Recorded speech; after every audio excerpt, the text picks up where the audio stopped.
They called Table 9 the morgue, not because the food was bad, but because the man who sat there decided who lived and who died in this city.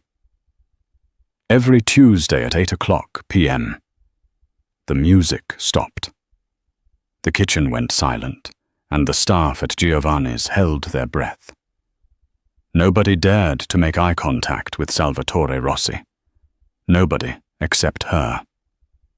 They thought she was just a waitress with a death wish. They were wrong. She was the match that would burn his empire to the ground and build something entirely new from the ashes. This isn't a fairy tale. This is how Orion Miller broke the devil. The rain in Brooklyn didn't wash things clean. It just made the grime slicker. Inside Giovanni's, the finest Italian restaurant on the waterfront, the atmosphere was thick enough to choke on. It was 7:55 p.m. on a Tuesday. The dining room was bustling with lawyers, politicians, and the occasional lost tourist, but a distinct hush was spreading from the front door like a contagion. Orion Miller adjusted her apron, her hands red and chapped from the sanitizer. She was 24, with dark circles under her eyes that no amount of concealer could hide, and a ponytail that had been retied 3 times since her shift started. She wasn't looking for trouble. She was looking for rent money. "Orion, you're up," the floor manager, a sweating, balding man named Luigi, hissed at her. He was wiping his forehead with a napkin, his face pale. "Table 9. Orion paused, balancing a tray of dirty martini glasses. "I took Table 9 last week, Louis. It's Rick's turn." "Rick is in the bathroom, throwing up," Luigi whispered, his eyes darting toward the heavy oak doors at the entrance. "He can't do it. You're the only one who doesn't shake when you pour the water. Please, Orion, I'll cut you in on the service charge. Double share." Orion looked at Table 9. It was the best seat in the house, a semicircular leather booth tucked into a private alcove, offering a view of the entire room, while shielding the occupants from the window. It was currently empty, set with impeccable precision. "Fine," Orion sighed, "but if he doesn't like the risotto tonight, that's on the chef, not me." At 8 p.m. sharp, the heavy doors swung open. 2 men entered first, massive, wearing suits that struggled to contain their bulk. They scanned the room with dead, shark-like eyes. Then came the man himself. Salvatore, the Saint Rossi, wasn't what people expected when they thought of a mafia don. He didn't look like the caricatures on TV. He was in his late 30s, tall, lean, and dressed in a bespoke charcoal Brioni suit that cost more than Orion made in a year. His face was sharp, angular, and shaved close with eyes the color of cold espresso. He didn't walk with a swagger. He moved with the terrifying, silent grace of a predator that knew it had no natural enemies. The restaurant went quiet. Forks paused halfway to mouths. Conversations died. Salvatore moved to Table 9, his 2 guards taking up positions at the bar, watching the room's reflection in the mirror. Orion took a deep breath, picked up the water pitcher, and walked into the lion's den. She approached the table just as Salvatore was unfolding his napkin. He didn't look up. He never looked up at the staff. To him, they were furniture. "Good evening, Mr. Rossi," Orion said, her voice flat and steady. "Sparkling or still?" Salvatore paused. His hand froze on the napkin. He slowly raised his head. Most servers trembled. Some stuttered. Last month, a waiter had dropped a fork and nearly fainted from panic. But this voice was bored, tired. He looked at her. Really looked at her. He saw the frayed collar of her uniform, the scar on her chin, and the defiant set of her jaw. "Still," he said, his voice a low baritone that vibrated through the table. "No ice." "We're out of the Pellegrino." Orion lied smoothly. She wasn't, but the bottles were in the back storage, and she didn't want to haul a crate. "I can bring you the aquapanna, or you can wait 10 minutes for me to go to the cellar." Luigi, watching from the kitchen pass, looked like he was about to have a stroke. You didn't give Salvatore Rossi options. You didn't tell him you were out of anything. Salvatore's eyes narrowed.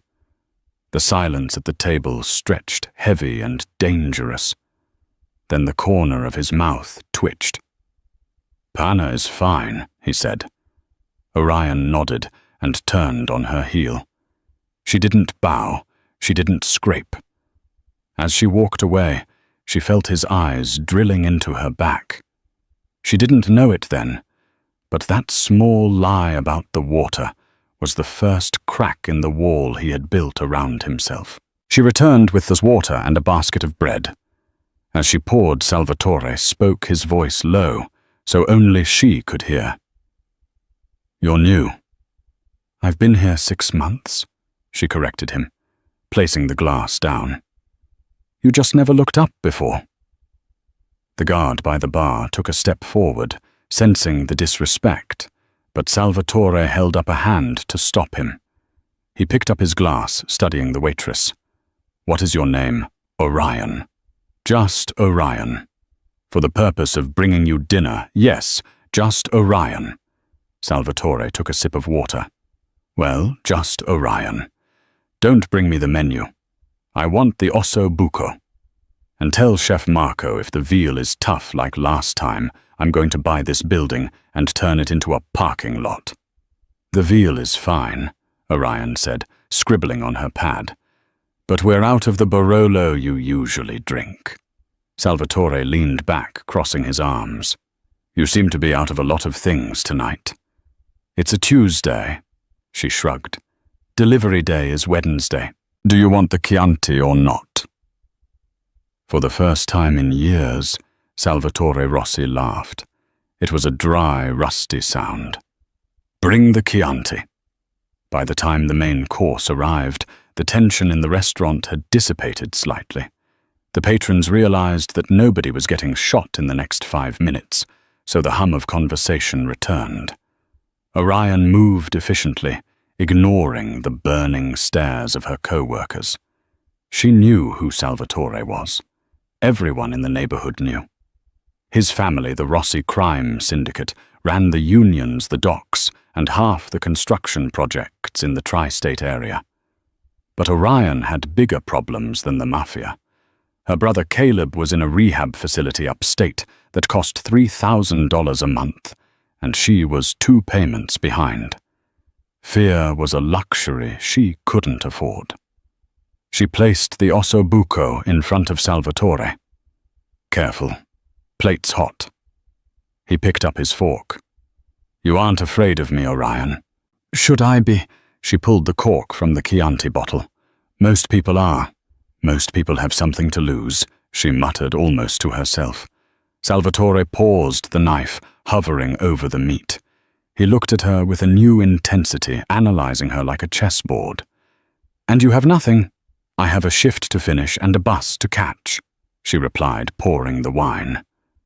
Suddenly, the atmosphere shifted. The front door burst open. It wasn't the slow, heavy entrance of the Rossi crew. It was frantic. 3 men in leather jackets stormed in. They weren't Italians, they were Eastern European. The Ivanov brothers. A rival faction encroaching on Rossi territory. The music cut out instantly.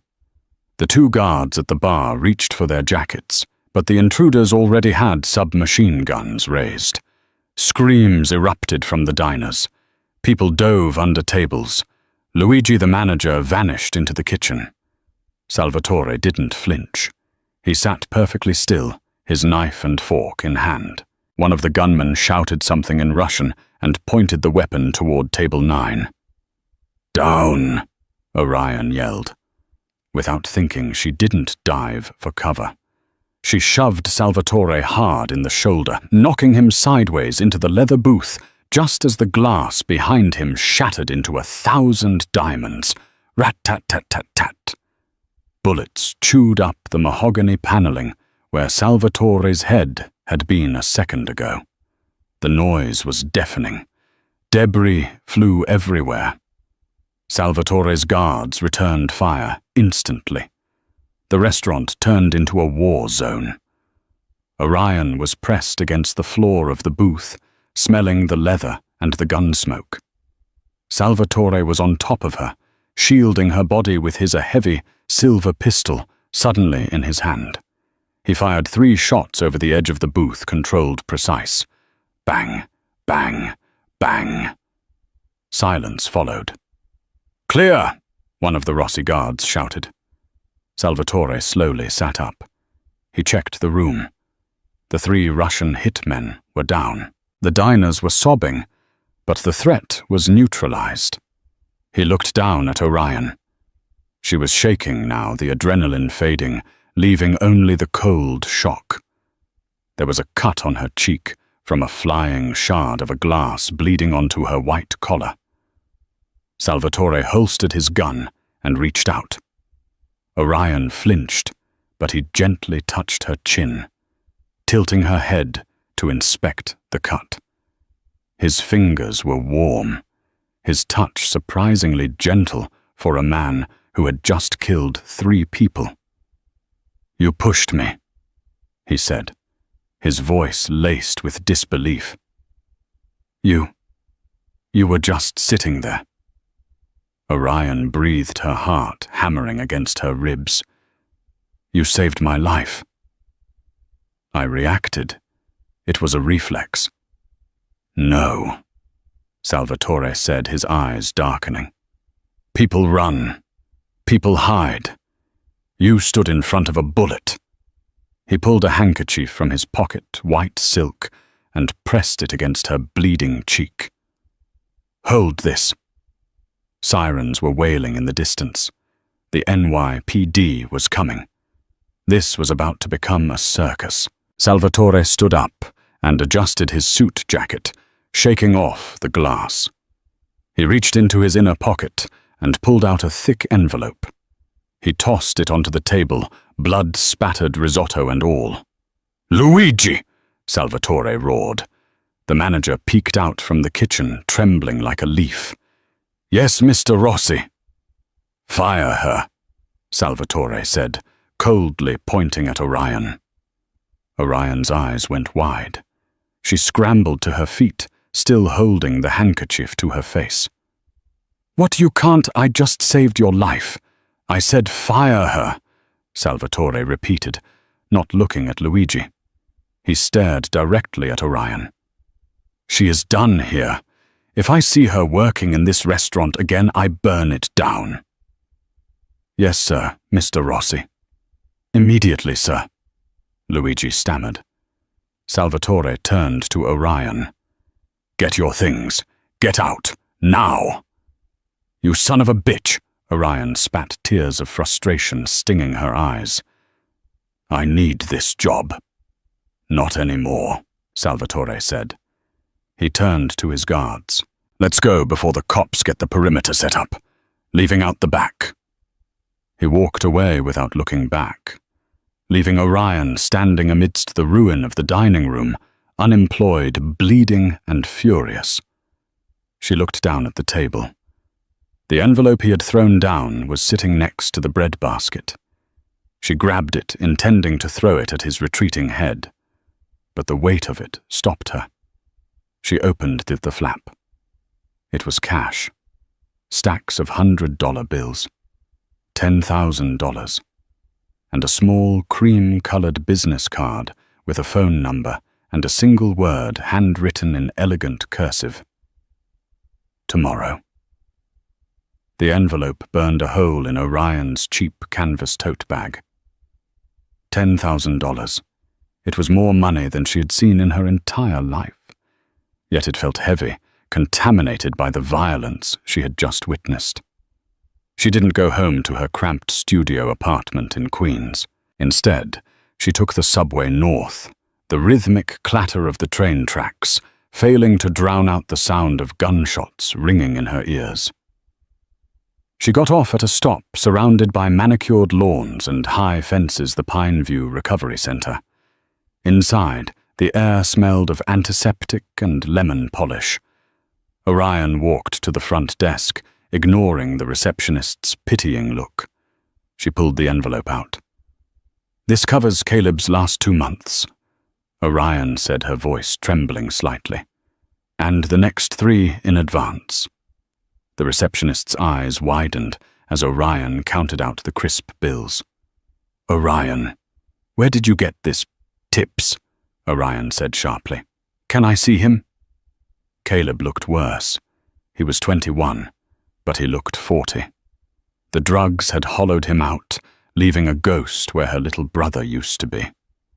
He was asleep when she entered, his breathing shallow. Orion sat by his bed for an hour, holding his thin hand. This was why she endured the double shifts. This was why she had wiped tables until her back screamed. And now, because of Salvatore Rossi, she had no job to come back to. $10,000 bought time. It didn't buy a future. She walked out into the cool night air and pulled out the cream-colored card. Tomorrow. It was already 2:00 a.m. Technically, it was tomorrow. She dialed the number. It rang once. "Miller," a voice answered. It wasn't Salvatore. It was deep gravelly. "I'm calling the number," Orion said. "He said to call." "We know who you are. A car is 2 minutes away. Wait at the curb." "I'm at..." "We know where you are." The line went dead. 2 minutes later, a black Lincoln Navigator rolled up silently. The back window rolled down. It was the guard from the restaurant, the one who had almost drawn on her. He nodded toward the door. Orion got in. She had nothing to lose but the debt that would eventually crush her. The drive was long, taking them out of the suburbs and into the industrial heart of the city, near the shipping yards. They pulled up to a massive warehouse converted into a sleek brutalist office complex. Rossi Logistics. Inside it was a fortress. Cameras swept every corner. Men in suits moved with purpose, carrying tablets and files. Orion was led to the top floor to an office with glass walls overlooking the harbor. Salvatore Rossi was standing by the window, staring out at the dark water. He had changed out of the suit into a black cashmere sweater and dark jeans, looking less like a mob boss and more like a tech billionaire, if billionaires carried Glock 19s in their waistbands. He didn't turn around when she entered. "You paid your brother's rehab bill," he said. Orion froze. "How do you know that?" "I know everything, Orion. That's how I stay alive. I know your rent is late. I know your father walked out when you were 10. I know you dropped out of nursing school to pay for Caleb's first detox." Orion felt a surge of anger, hot enough to melt steel. "You have no right to investigate me." Salvatore turned then. His face was weary, the lines around his eyes deeper than they had appeared in the restaurant. "I have every right to know who saved my life, and who I'm about to hire." "You fired me," she reminded him. "I fired you from Giovanni's because the Ivanovs saw your face. If you went back there, they would grab you, torture you to find out what you know about me, which is nothing, and then kill you. I fired you to save your life." He walked over to his massive mahogany desk and leaned against it, crossing his arms. "But now you have a problem. You have no income. And Caleb's treatment isn't cheap." "I can find another job?" "No, you can't. I've blacklisted you." Orion stepped forward, her hands balled into fists. "You did what? No restaurant in the city will hire you. I made 3 calls. You are untouchable. You arrogant, controlling. I need a house manager." Salvatore interrupted, his voice cutting through her rage. "My estate in Long Island. It's a mess. My staff are incompetent or thieves. I need someone who notices details. Someone who doesn't panic when glass starts flying. Someone who isn't afraid to tell me I'm out of wine." Orion stared at him. "You want me to be your maid?" "I want you to run my life outside of this business. Manage the house, the staff, the kitchen, and the schedules. You live on the property, rent-free. You'll be safe behind my walls. And the pay. $10,000 a month, plus full medical for you and your brother." Orion's breath hitched. That was more money than she could ever dream of. It would save Caleb. It would save her. But it meant selling her soul to the devil. "Why me?" she asked quietly. "You can hire professional estate managers." Salvatore walked up to her, invading her personal space. He smelled of sandalwood and gun oil. He looked down at her, his dark eyes searching hers. "Because professional managers steal. Because they are loyal to the paycheck, not the person. You pushed me out of the way of a bullet before you even knew you were doing it. You have instincts, Orion. I can't buy instincts." He extended a hand. "Take the job. Or walk out the door and try to find work in a city where I own the pavement." Orion looked at his hand. It was a rough hand, a killer's hand. But it was also the hand that had pressed a silk handkerchief to her cheek. She took it. "I want Sundays off," she said, "to visit Caleb." Salvatore gripped her hand. His skin was electric against hers. "Deal. Pack your bags. You move in tonight." The Rossi estate, known simply as the Fortress by the locals, was a sprawling stone mansion set on 50 acres of private woodland on the North Shore. High walls topped with sensors surrounded the perimeter. It was beautiful, cold, and imposing. Orion arrived with 2 suitcases containing her entire life. She was met by Matteo Salvatore's consigliere. Matteo was a man in his 60s, dressed in a tweed suit, looking like a kindly grandfather, though Orion knew he had probably ordered more hits than she had served hot dinners. "Miss Miller," Matteo said, his voice raspy. "Don Salvatore has given you the East Wing suite. It was his mother's room. He has never let anyone stay there." Orion blinked. "I can take the staff quarters." "You are not staff exactly," Matteo said, leading her through the marble foyer. "You are a personal appointment. Do not insult him by refusing." The house was magnificent but sterile. It felt like a museum, not a home. Dust motes danced in the shafts of light, but the furniture looked like it hadn't been sat on in years. "Your duties," Matteo recited as they walked. "Manage the cleaning crew. We use an outside service. You must supervise them to ensure no listening devices are planted. Stock the kitchen. Manage the Don's wardrobe. Coordinate with his security detail regarding guests. And keep him alive." "Keep him alive?" Orion asked, dragging her suitcase up the grand staircase. "The Don does not sleep. He forgets to eat. He works until he collapses. He is a machine. Your job is to remind him he is a man." The first week was a blur of logistics. Orion wasn't just a housekeeper. She was a general. She fired the cleaning crew on day 2 after catching one of them photographing Salvatore's mail. She hired a new team vetted by Matteo. She reorganized the pantry, threw out the expired food, which was everything, and restocked the wine cellar with actual Barolo. Not the cheap stuff the previous manager had been billing Salvatore for. She barely saw Salvatore. He left before dawn and returned long after she was asleep. It was like living with a ghost. until Friday. It was 3 a.m. Orion woke up thirsty. She pulled on a silk robe, a perk of the job found in the wardrobe, and went down to the kitchen. The lights were off, but the refrigerator cast a blue glow across the room.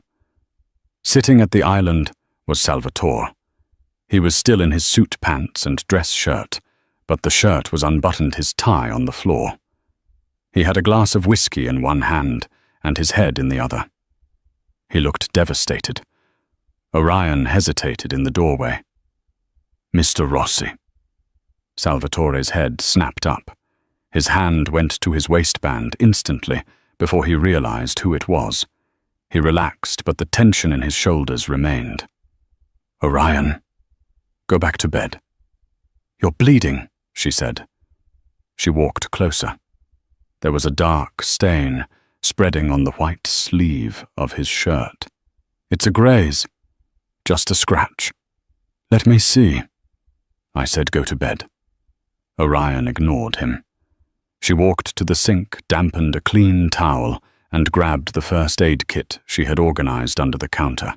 She walked up to him and pushed his hand away from the whiskey glass. "Jacket off. Shirt up."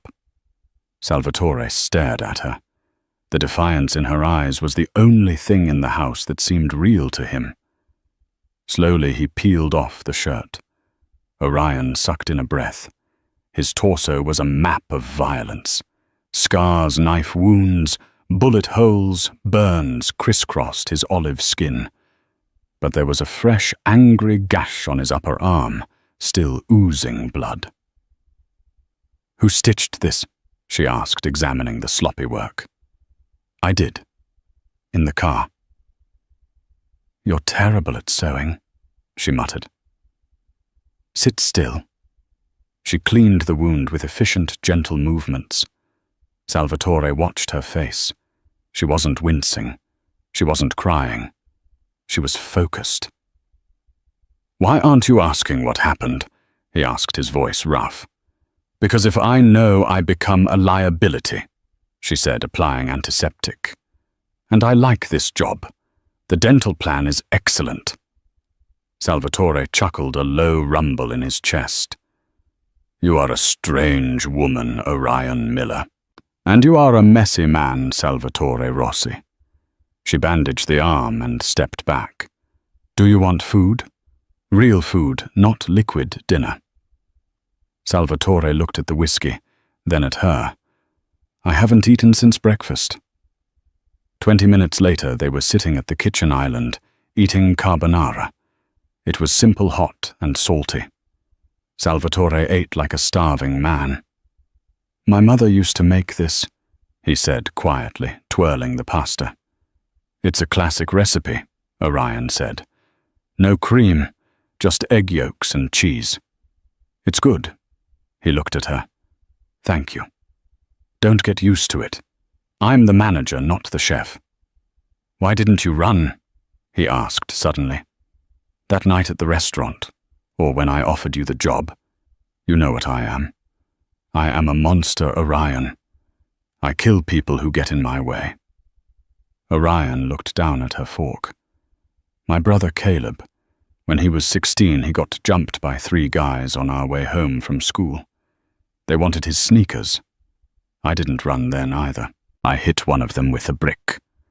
Salvatore raised an eyebrow. "Is that so?" "We all do what we have to do to survive.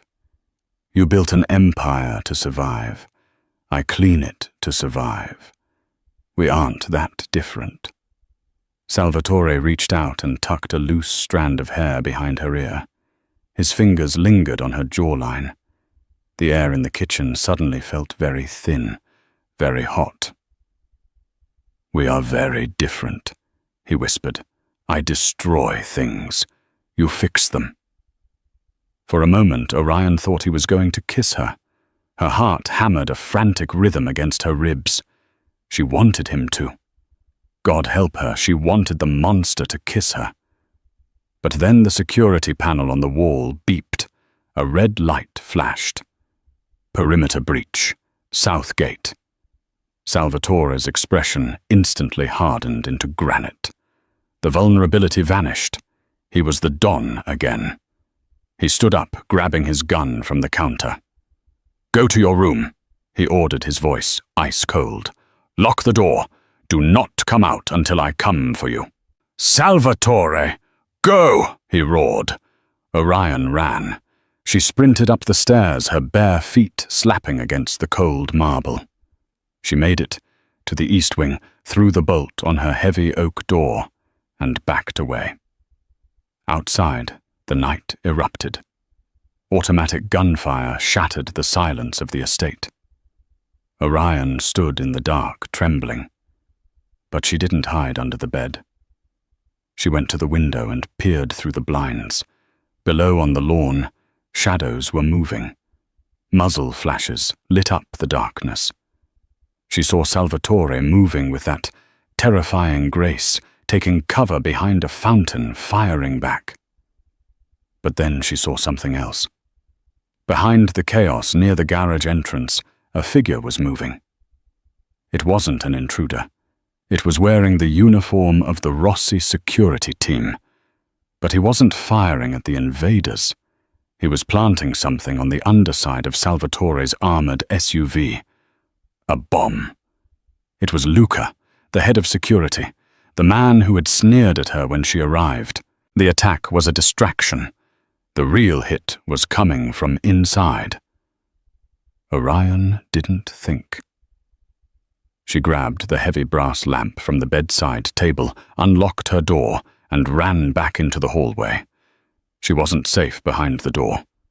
And if she didn't do something, Salvatore was a dead man. She knew the service corridors. She knew the shortcuts. While the gunfight raged on the front lawn, Orion Miller ran toward the garage, straight into the heart of the betrayal. The garage was a cavernous concrete space, smelling of cold oil and expensive rubber. The automatic lights flickered on as Orion burst through the service door, her chest heaving. The brass lamp gripped tightly in her sweating palm. It was quiet here, the gunfire outside muffled by the thick walls. Underneath the massive chassis of Salvatore's armored black SUV, a pair of legs was sticking out. "Luca!" Orion screamed, her voice echoing off the concrete. The legs scrambled. Luca slid out from under the car, a mechanic's creeper rolling with a squeak. In his hand, he held a detonator. Wired to the undercarriage was a brick of C4 plastic explosive blinking with a small red light. He looked at Orion, his eyes wide with panic that quickly curdled into a sneer. He reached for his holster, but he was awkward on the ground. "Stupid girl," Luca spat. "You should have stayed in your room." Orion didn't wait for him to draw. She wasn't a fighter, but she was desperate. She hurled the heavy brass lamp with all her strength. It wasn't an elegant throw, but it was effective. The heavy base smashed into Luca's shoulder, shattering the bone. Luca howled, dropping the detonator. He scrambled to his feet, clutching his arm, his face twisted in a mask of rage. With his good hand, he fumbled for his gun. "I'm going to kill you slowly for that," he hissed, raising the weapon. Orion dove behind a stack of winter tires just as the first shot rang out. The bullet ricocheted off the concrete floor, sending concrete dust stinging into her eyes. She covered her head, waiting for the end. She could hear Luca's heavy boots crunching on the floor, getting closer. Crunch, crunch. "Come out, Orion. Don't make me hunt." Orion looked around. She had a tire iron within reach. It was pathetic against a gun, but she grabbed it anyway. She wouldn't die on her knees. Suddenly, the service door behind Luca hissed open. Luca spun around, raising his gun, but he was too slow. Salvatore stood in the doorway. He was drenched in rain, his white shirt now stained red, his gun leveled with unwavering precision. He took in the scene instantly. The bomb under the car, Orion cowering behind the tires, Luca with his weapon raised. "Drop it, Luca," Salvatore said. His voice wasn't loud. It was barely a whisper, but it carried the weight of a death sentence. "Sal!" Luca stammered, sweat pouring down his face. "Sal, listen. The Ivanovs, they have my sister. They said if I didn't—" "You put a bomb on my car," Salvatore said, stepping forward. "You let a hit squad onto my property. You endangered her." He gestured to Orion. "She's just the help," Luca screamed, desperate now. "I've been with you for 10 years. She's been here a week." She ran toward the danger. Salvatore said, his eyes dead. "You are the danger." Bang! A single shot. Luca crumpled to the floor, a hole in the center of his forehead. The silence that followed was heavy. Salvatore didn't look at the body. He walked over to the SUV, peered underneath, and ripped the wires from the C4 with a sharp tug, disabling the detonator. Only then did he turn to the stack of tires. "Orion." She stood up slowly, the tire iron clattering from her shaking hands. Her legs gave out, and she slid down the wall. Salvatore was there in an instant. He dropped his gun and fell to his knees, grabbing her shoulders. His hands were covered in grime and blood, but his grip was solid, grounding her. "Did he hurt you?" he demanded, scanning her frantically. "Did he touch you?" I hit him with a lamp." Orion whispered, a hysterical laugh bubbling up in her throat. "I broke your lamp." Salvatore stared at her, and then he pulled her into his chest. It was a crushing embrace. He buried his face in her neck, breathing in the scent of her shampoo, trying to wash away the smell of cordite and betrayal. "You saved me," he murmured into her hair. "Again." He was going to blow you up when you tried to escape," she stammered against his wet shirt. "I know." Salvatore pulled back, his hands cupping her face. The adrenaline was fading, leaving something raw and undeniable between them. "You are not safe here, Orion. I have to get you out. I have to send you away." "No," Orion said, grabbing his wrists. The fear was gone, replaced by a fierce clarity. "If you send me away, they'll find me. They know my face. The only safe place is with you." Salvatore looked at her, really looked at her, and realized she was right. But more than that, he realized he didn't want her to leave. He needed her, not just to run his house, but to anchor his soul. "Then you stay," he swore, "and I will burn the city to the ground before I let anyone touch you again." The next morning, the Rossi estate was a hive of activity. Cleaners were scrubbing blood from the driveway. Contractors were repairing the gate. In the main dining room, the atmosphere was funereal. Salvatore sat at the head of the long table. Matteo was to his right. 3 other capos lieutenants of the Rossi crime family sat in grim silence. And Orion stood by the sideboard pouring espresso. Technically, she shouldn't have been there. This was family business, omerta.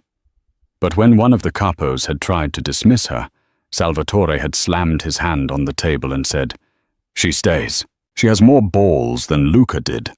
And Luca was family." So Orion stayed. She listened. "The Ivanovs are claiming the attack was a rogue operation," Matteo said, reading from a tablet. "They are denying involvement. They want a truce, a sit-down." "It's a trap," said Vito, a scarred man who ran the downtown unions. "They want to finish what they started." "Of course it's a trap," Salvatore said, rubbing his temples. "But if I don't go, I look weak. If I look weak, the triads and the cartels will start eating into our territory. I have to go." "Where is the meeting?" Orion asked. The room went silent. The men looked at the waitress. "The gala. Matteo answered, after a nod from Salvatore. "The charity ball at the Metropolitan Museum tonight. Neutral ground, high security, no weapons allowed inside. Public eyes everywhere." "That's why it's perfect for them," Orion said, stepping forward. "They won't shoot you. They'll poison you, or they'll isolate you in a private room and use a blade. They need to make it look like an accident or a heart attack to avoid a police crackdown." Salvatore watched her intrigued. "Go on." "The Ivanovs are arrogant." Orion continued, her mind racing. "I saw them at the restaurant. They don't look at the staff. To them, servers are ghosts, just like you didn't look at me that first night." Salvatore winced slightly at the memory. "I learned my lesson." "They haven't," Orion said. "If you go in with your usual security, they'll be watching your men. They'll separate you. But if you have eyes on the inside, they don't suspect someone pouring their champagne, you'll have the advantage." "No," Salvatore said immediately. "Absolutely not. You are not working the gala." "I can get hired by the catering company in an hour," Orion argued. "I know the agency they use. I still have my uniform. I can be in the room, Salvatore. I can listen to what they say in Russian when they think no one is listening." I picked up enough phrases from the old dishwashers at Giovanni's to understand the basics. "It is too dangerous," Salvatore growled. "More dangerous than sitting here waiting for the next bomb," Orion countered. She walked to the end of the table, placing her hands on the wood, leaning toward him. "You need an edge. I am your edge." The room held its breath. Nobody spoke to the Don like that. Salvatore stared at her.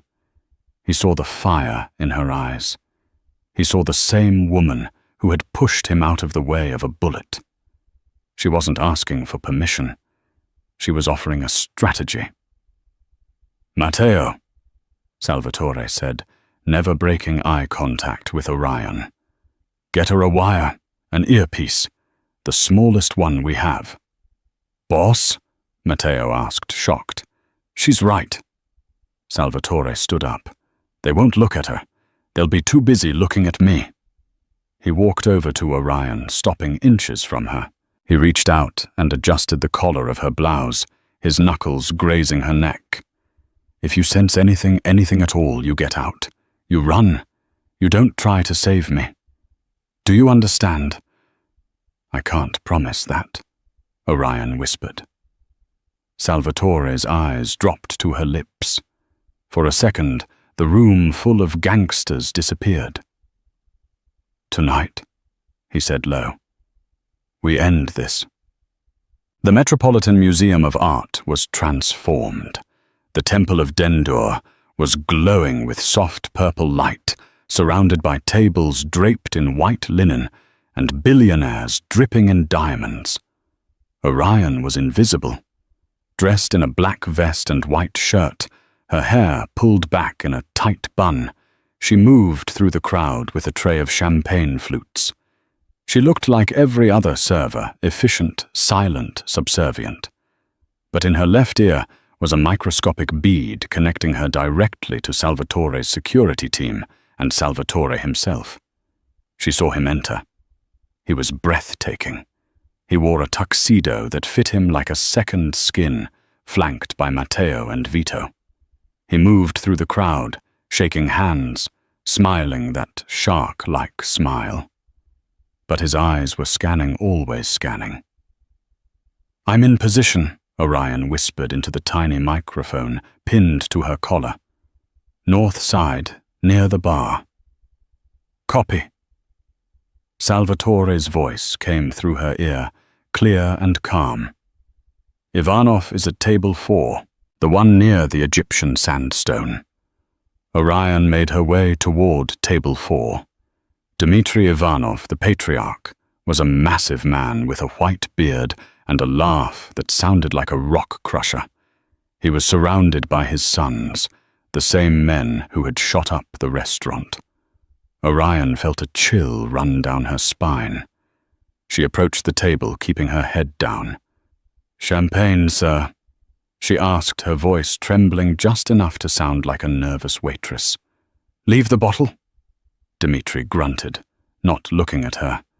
He was speaking in rapid-fire Russian to his son Alexei. Orion placed the bottle down and fumbled with the napkin, lingering for a few precious seconds. She listened. The elevator. 10 minutes. No cameras. She caught the words roof and drop. She walked away quickly, her heart pounding. She found a quiet corner and pressed the transmit button. "Salvatore," she hissed. "They aren't planning to hit you at the table. They're trying to lure you to the roof. Something about the elevator being rigged." There was a pause. "Understood," Salvatore replied. "Stay clear, Orion. I'm going to make contact." She watched as Salvatore approached the Ivanov table. Dmitri stood up, arms wide, feigning friendship. They embraced. It was a sickening display. "Salvatore, my friend," Dmitri boomed in English. "We must talk. Private. Too much noise here. Come, I have reserved the terrace lounge.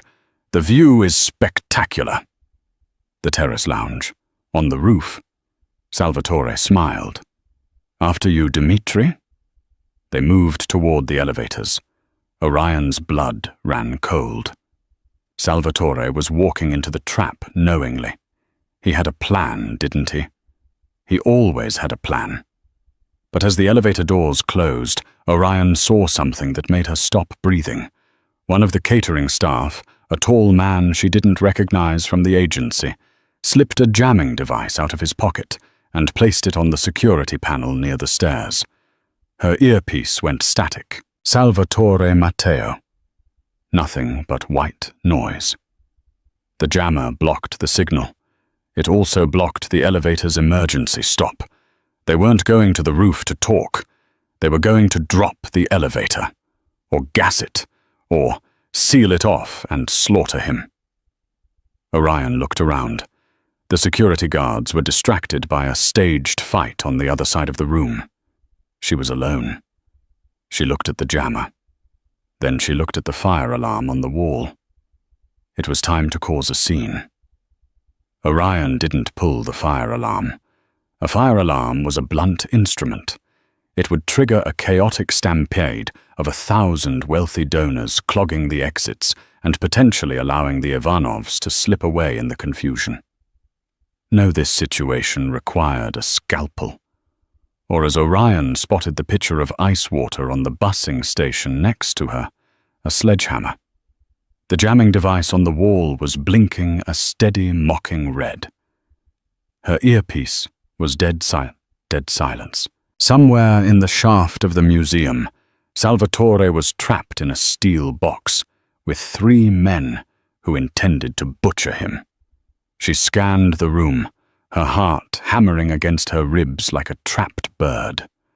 Her eyes landed on the service panel discreetly hidden behind a faux Egyptian tapestry near the kitchen entrance. It was the master breaker for the East Wing. She had seen a maintenance worker fiddle with it earlier when the dimmer switch on the chandeliers malfunctioned. Orion grabbed a heavy steak knife from a passing tray, ignoring the gasp of the busboy, and sprinted toward the panel. She slashed the tapestry aside, revealing the grey metal box. It was locked. "Come on," she hissed, jamming the tip of the knife into the keyhole. She twisted with desperate, white-knuckled force. The metal groaned, the tip bent, but the cheap lock popped with a satisfying snap. She threw the door open. Inside was a bewildering maze of switches and fuses. There was no time to read the labels. There was no time to find the specific circuit for the elevators. She grabbed the pitcher of ice water. "Forgive me, Mr. Edison," she muttered. She threw the entire contents, ice cubes and all directly, into the live fuse box. Crack zap! The sound was like a gunshot. A massive blue-white arc of electricity exploded from the wall, forcing Orion to recoil, shielding her eyes. The smell of ozone and burning plastic instantly filled the air. The result was immediate and catastrophic. The soft ambient purple lighting of the Temple of Dendur died instantly, plunging the massive hall into darkness.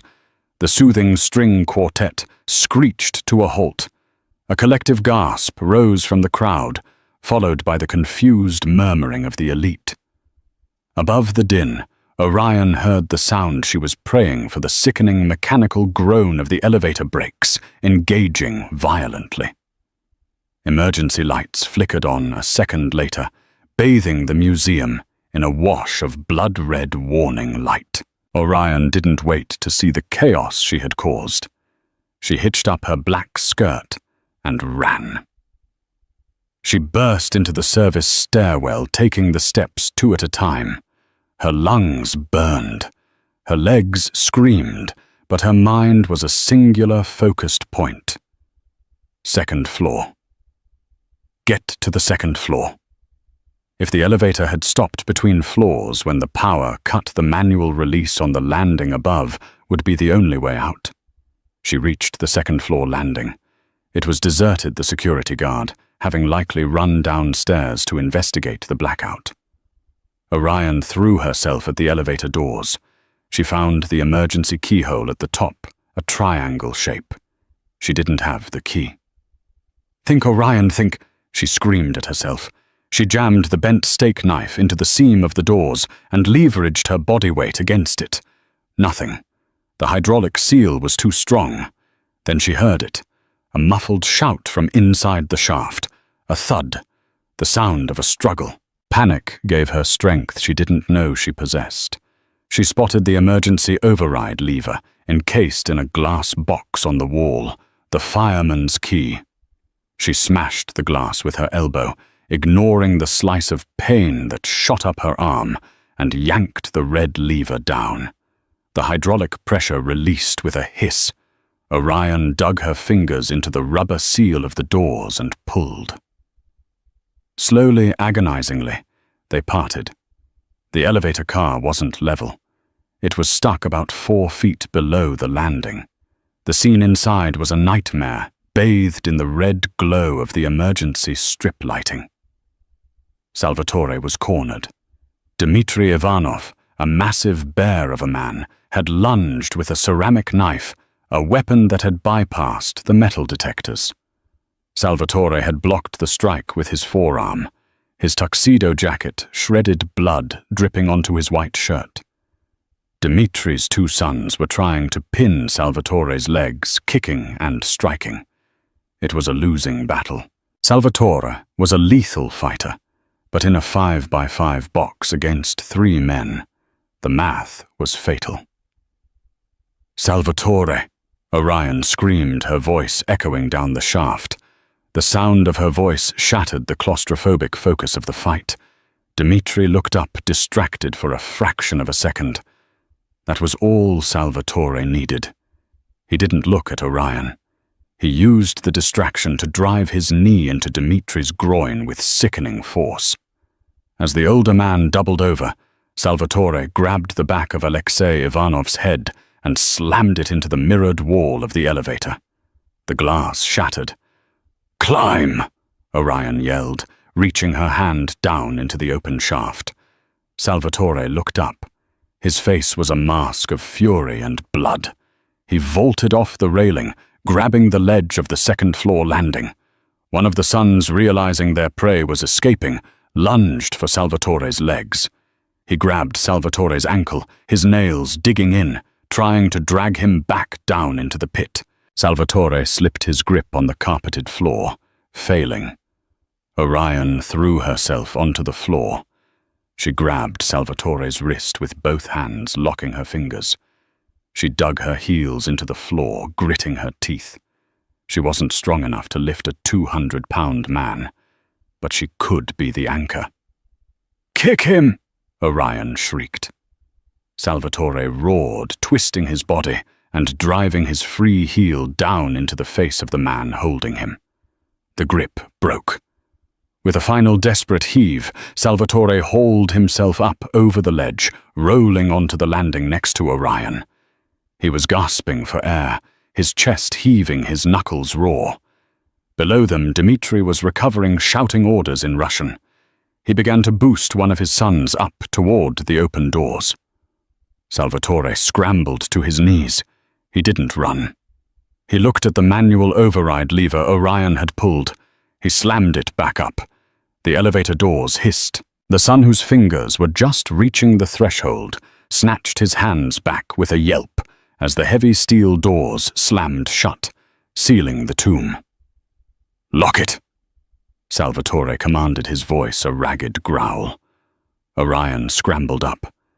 She took the steak knife, her talisman of the night, and jammed it violently into the latch mechanism of the outer door, breaking the handle off. It wouldn't hold forever, but it would hold long enough for security to arrive. Silence descended on the hallway, heavy and thick. The only sound was their synchronized, ragged breathing. Salvatore slumped against the wall, sliding down until he hit the floor. He wiped blood from a cut above his eyebrow, smearing it across his cheek. He looked at Orion. She was a wreck. Her hair had come loose from its severe bun, framing her face in wild tendrils. Her waitress uniform was stained with grease from the elevator door. She was shaking, the adrenaline crash beginning to set in. "You threw water on the fuse box," Salvatore said. It wasn't a question. A small, incredulous smile tugged at the corner of his bloody mouth. "I didn't know which switch was for the elevator," she whispered, staring at her trembling hands. "I improvised." Salvatore began to laugh. It was a dark, rich sound that seemed to bubble up from his chest. He reached out a hand. Orion took it. He pulled her down until she was sitting on the floor beside him, amidst the shattered glass and the flashing red lights. He didn't let go of her hand. "You are absolutely terrifying," he murmured, bringing her knuckles to his lips. "Do you know that I was just serving the guest?" she said, a hysterical giggle escaping her throat. "You saved my life. Again." Salvatore's expression sobered. The intensity in his eyes pinned her to the spot. "I told you to run. I told you if you sensed danger to leave me." "I don't take orders very well," Orion replied, holding his gaze. "You should know that by now. I didn't save the boss. I saved you." The distinction hung in the air between them, heavy with implication. Salvatore reached into his pocket and pulled out his phone. He dialed a number. "Matteo," he said, his voice instantly shifting back to cold command. "Second floor, east wing. The elevator is disabled. The Ivanovs are inside.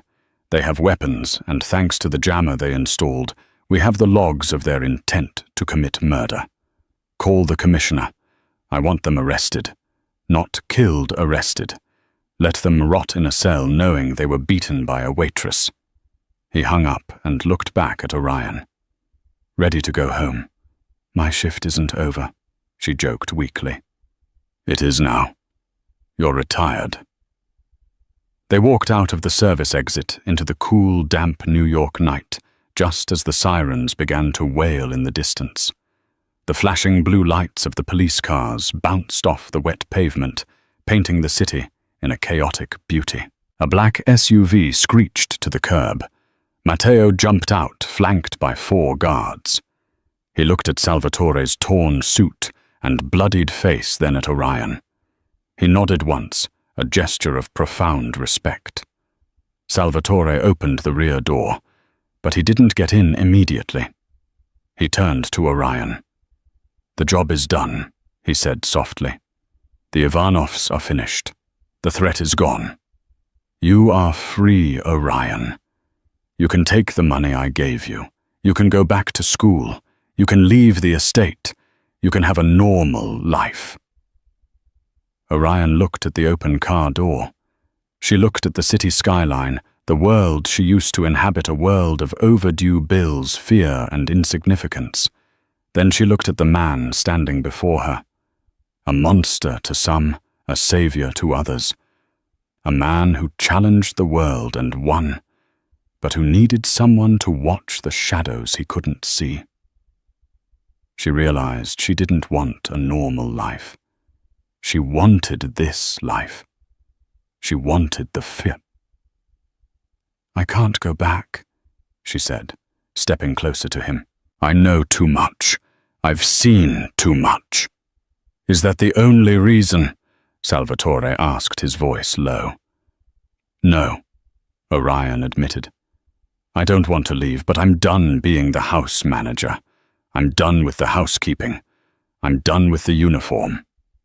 Salvatore smiled, and for the first time it reached his eyes completely. It wasn't the smile of a predator. It was the smile of a man who had finally found his equal. "Then what do you want?" "Partner," Orion said. "I want to be at the table, not serving it, sitting at it." Salvatore Rossi. The man who bowed to no one stepped aside and gestured to the interior of the car. "After you," he said. Orion Miller slid into the leather seat as Salvatore climbed in beside her, and the heavy door slammed shut, shielding them from the noise of the city. She knew one thing for certain. Table 9 was no longer the morgue. It was the throne, and she had just taken her seat. And that is the story of Orion Miller, the waitress who refused to be just another piece of furniture in a dangerous man's world. She proved that loyalty isn't bought, it's forged in fire. And sometimes the most powerful move you can make isn't pulling a trigger, but knowing exactly when to throw a pitcher of ice water. Salvatore Rossi thought he was hiring a housekeeper, but he ended up with a queen. If this story kept you on the edge of your seat, please hit that like button. It seriously helps the algorithm and lets me know you want more crime dramas like this one. Don't forget to subscribe and turn on notifications so you don't miss our next story. Thanks for watching, and stay safe out there.